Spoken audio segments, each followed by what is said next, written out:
alfirqatu najia taudu ila alkitabi wassunna.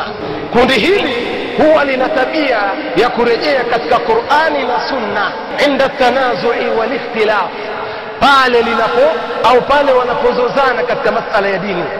Allah anasema fa in tanaza'tum fi shay'in, mkizozana katika jambo lolote, mkikhtilifiana katika jambo lolote, farudduhu ila Allahi war rasul, lichukueni hilo jambo mlipeleke katika mizani ya Mwenyezi Mungu na mtume wake Muhammadin sallallahu alayhi wasallama. Taifatul mansura wanapokindana katika mambo wanarejesha katika Qur'ani na Sunna ili walipime lile jambo linafaa au halifai.